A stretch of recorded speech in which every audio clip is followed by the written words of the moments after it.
When have you said that's not my name? It started at a pharmacy. A woman behind me in line tapped my shoulder and said, Emily? Oh my god, it's been years. I smiled politely and said, sorry, that's not my name. She looked confused, stared at me for a few seconds, then said, you look just like her. I laughed it off, but then it happened again. At a coffee shop, 2 weeks later, the barista called out, Emily, oat milk latte? I was about to say wrong person when the woman next to me looked straight at me and said, you're not funny. Take your coffee. I told her I wasn't Emily. She just blinked and said, that's weird. You sound like her too. At first, I thought it was coincidence, or maybe I just had one of those faces. But then things got strange. I started getting emails addressed to Emily. Not spam, real emails, invoices, receipts, even an invite to a bridal shower, all sent to my email address. Spelled perfectly. My name, not hers. One night, I googled Emily, my last name, and found nothing. No social media, no photos, no LinkedIn. But when I searched just Emily and my birth town, a news article came up. Local girl missing after house fire. Presumed dead. Name Emily May, my actual middle name. Age 5. Survived by foster parents. No known biological family. I stared at the photo. The little girl in the image looked just like me, or how I might have looked at that age. My hands started shaking. I called my mom, the woman who raised me. I asked, why is there a missing person who looks like me? And why is her name Emily? There was a long silence, then the sound of her sitting down. She said, we were going to tell you one day.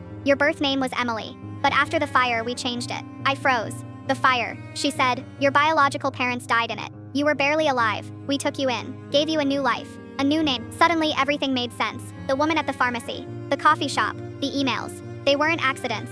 They were echoes, pieces of a past I was never meant to remember. So yes, I've said, that's not my name, more than once. But sometimes, I wonder if that little girl, Emily, still lives somewhere inside me, waiting to be found. Some names are given, some names are given, some names are chosen, but some never really leave you.